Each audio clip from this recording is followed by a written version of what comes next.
तो चलिए आज हम लोग अंतर्राष्ट्रीय संगठन के क्रम में बिम्स्टेक को कवर करेंगे। तो आज हम लोग बिम्स्टेक में निम्न बिंदुओं की चर्चा करेंगे, जैसे कि बिम्स्टेक की स्थापना कब हुई, इसका पूरा नाम, इसका महत्व देखेंगे कि बिम्स्टेक भारत के लिए महत्वपूर्ण क्यों है, और बिम्स्टेक की कुछ खामियां, उनकी चुनौतियों को देखेंगे, और ये देखेंगे कि क्या आने वाले समय में बिम्स्टेक सार्क का एक बेहतर विकल्प हो सकता है। और ये देखेंगे कि बंगाल की खाड़ी को सुरक्षित रखने में बिम्स्टेक की भूमिका का चर्चा करेंगे कि किस तरह बिम्स्टेक बंगाल की खाड़ी को सुरक्षित रखने में महत्वपूर्ण भूमिका निभा सकता है। तो चलिए शुरू करते हैं। तो चलिए देखते हैं पृष्ठभूमि। सबसे पहले बिम्स्टेक का नाम बिम्स्टेक था। 6 जून 1997 को इसकी स्थापना बैंकॉक में की गई थी। शुरू के ये जो लेटर थे वो देश के नाम थे, जैसे कि बी से बांग्लादेश, आई से इंडिया, एस से श्रीलंका और टी से थाईलैंड, ई से इकोनॉमिक, सी से कॉरिडोर। इसके संस्थापक देश में भारत, बांग्लादेश, श्रीलंका और थाईलैंड, इन सभी देशों ने मिलकर बिम्स्टेक की स्थापना की थी। दिसंबर 1997 में बिम्स्टेक में म्यांमार को शामिल कर लिया गया। तो बिम्स्टेक में म्यांमार को शामिल करने के बाद इसका नाम पड़ा बिम्स्टेक।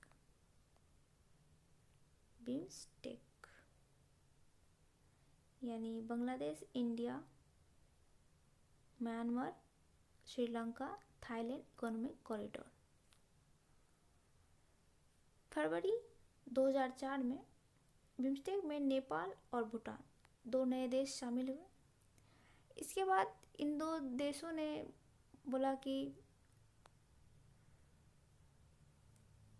अब नाम में थोड़ा चेंजेस होने चाहिए, यानी इन दोनों का नाम भी कहीं ना कहीं इसमें आना चाहिए। तब बिम्स्टेक का जो फुल फॉर्म था, जो कि सारे देश के नाम से था, तो उसका चेंज करके रखा गया। इसका मतलब बिम्स्टेक का फुल फॉर्म ही चेंज कर दिया गया, यानी अब इसका नाम फुल फॉर्म हो गया bay of Bengal initiative multi secretarial technical and economic cooperation.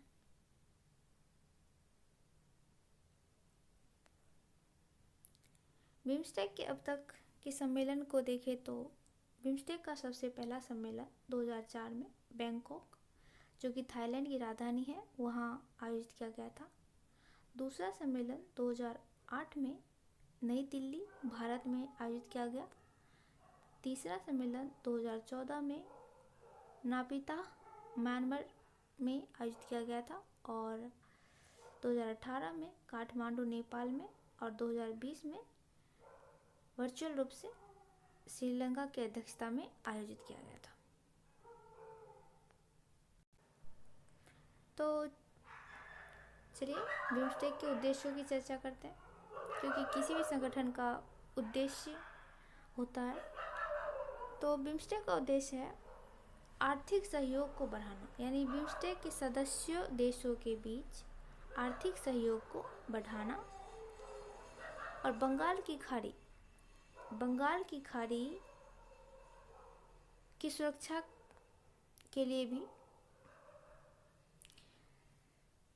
Bengal की खाड़ी से जितने भी देश, तटीय देश, बिम्स्टेक के जितने भी सदस्य देश हैं, सभी का तट बंगाल की खाड़ी से लगता है।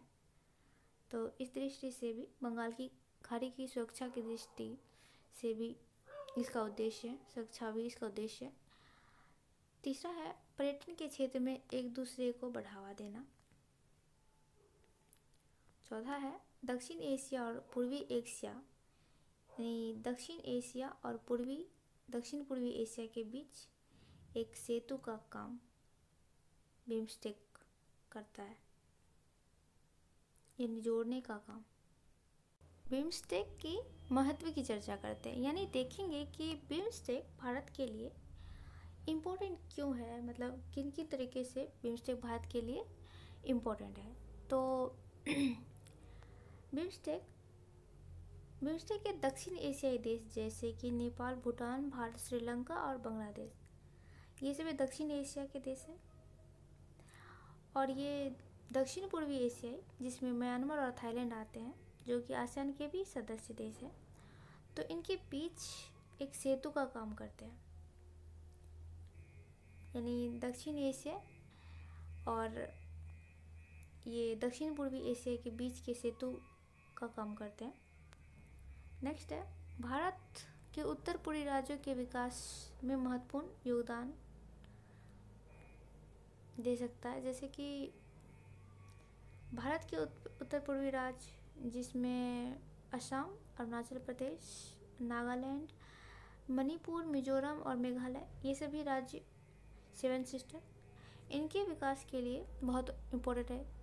क्योंकि संसाधन की दृष्टि से देखें तो भारत के जो ये उत्तर पूर्वी राज्य है वो संसाधन की दृष्टि से बहुत रिच स्टेट है, बट इसका है कि यह कनेक्टिविटी की प्रॉब्लम की वजह से इन संसाधनों का सही तरह से दोहन नहीं हो पाया है। तो अगर ये कनेक्टिविटी बढ़ेगी तो ऑब्वियसली इस राज्यों का संसाधन को हम अच्छी तरह से दोहन कर पाएंगे और इससे भारत का विकास होगा। दूसरा है, उत्तर पूर्वी राज्य में अलगाववाद, आतंकवाद, नक्सलवाद, उल्फा जैसे बहुत सारे ऐसे क्रांतिकारी गठन सक्रिय हैं। तो म्यांमार से हम अच्छे संबंध स्थापित करके इनका सॉल्यूशन कर सकते हैं। तो इस दृष्टि से भी बिम्स्टेक हमारे लिए बहुत इम्पोर्टेंट है। तो बिम्स्टेक से जो हमारा संबंध अच्छे होंगे तो ऑब्वियसली म्यांमार से भी हमारे संबंध अच्छे हो जाएंगे। तो जब म्यांमार से संबंध अच्छे हो जाएंगे तो हम इन सभी समस्याओं से छुटकारा हो जाएगा। कालादान मल्टी मॉडल प्रोजेक्ट, इसके बारे में थोड़ा चर्चा कर लेते हैं। ये एक प्रोजेक्ट है जो बिम्स्टेक के तहत इसका विकास किया जा रहा है। बेसिकली कालादान जो है ये मिजोरम की एक नदी है।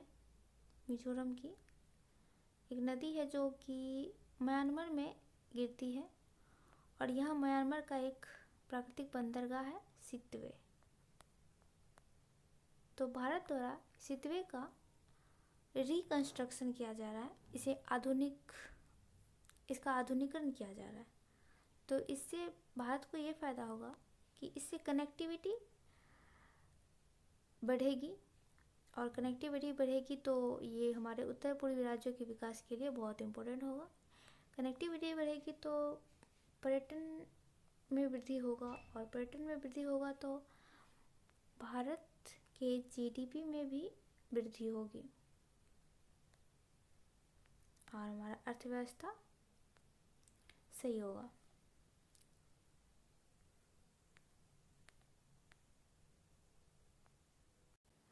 नेक्स्ट महत्व है, भारत, म्यांमार और थाईलैंड, इनके बीच एक त्रिपक्षीय राजमार्ग का निर्माण किया जा रहा है। यहाँ भारत से लेके म्यांमार, म्यांमार से थाईलैंड तक। इसके तहत हम रोड बाय भारत से थाईलैंड तक जा सकते हैं। तो यातायात प्रबंधन को सुगम बनाने के लिए भी बिम्स्टेक के अंतर्गत ही इसका विकास किया जा रहा है। पर्यटन को बढ़ावा देने की दृष्टि से भी बिम्स्टेक बहुत इम्पोर्टेंट है, क्योंकि बिम्स्टेक द्वारा 2015 को पर्यटन वर्ष के रूप में मनाया गया था और पर्यटन को अधिक बल दे रहे हैं। बिम्स्टेक देशों के साथ ऊर्जा सुरक्षा के लिए भी बिम्स्टेक एनर्जी ग्रिड की स्थापना बेंगलुरु में किया गया है। बेंगलुरु भारत में इसकी स्थापना किया गया है। बिम्स्टेक बंगाल की खाड़ी को सुरक्षित रखने में भी अहम भूमिका अदा कर सकता है। जैसे कि हमको पता होगा है कि बंगाल की खाड़ी में चीन का प्रभाव बढ़ रहा है, तो उसे प्रतिसंतुलित करने के लिए भी बिम्स्टेक बहुत महत्वपूर्ण भूमिका अदा कर सकता है।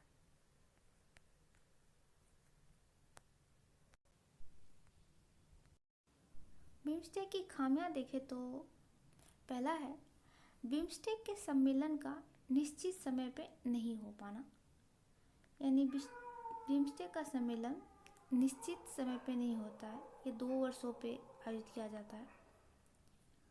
नेक्स्ट है क्षेत्रीय सहयोग के बिंदुओं का सही तरह से क्रियान्वयन नहीं हो पाना। बिम्स्टेक को एक सफल और मजबूत संगठन बनाने के लिए इनके आंतरिक व्यवस्था को मजबूत करना होगा, यानी इसके खामियों को दूर करके बिम्स्टेक को एक मजबूत संगठन के रूप में स्थापित किया जा सकता है। बिम्स्टेक का चौथा सम्मेलन 2008 में ब्राज़ील की राजधानी ब्राज़िलिया में हुई थी। इसमें तत्कालीन सरकार प्रधानमंत्री मोदी जी ने 14 सहयोग के जो क्षेत्र थे उसमें 2 नए क्षेत्र को जोड़ा गया है। एक है ब्लू इकोनॉमी। ब्लू इकोनॉमी मतलब बंदरगाहों आदि को जोड़ा गया है। और दूसरा है माउंटेन इकोनॉमी, इसमें पर्वतीय क्षेत्र, नदियाँ, हॉटस्पॉट, इन सभी को भी जोड़ा गया है। बिम्स्टेक के चौथा सम्मेलन 2018 में जो सम्मेलन हुआ था उसमें तत्कालीन सरकार पीएम मोदी जी ने कनेक्टिविटी पे विशेष बल दिया है। उन्होंने 4 कनेक्टिविटी की बात की है। एक है ट्रेड कनेक्टिविटी, दूसरा है डिजिटल कनेक्टिविटी, तीसरा है इकोनॉमिक कनेक्टिविटी और चौथा है ट्रांसपोर्ट कनेक्टिविटी।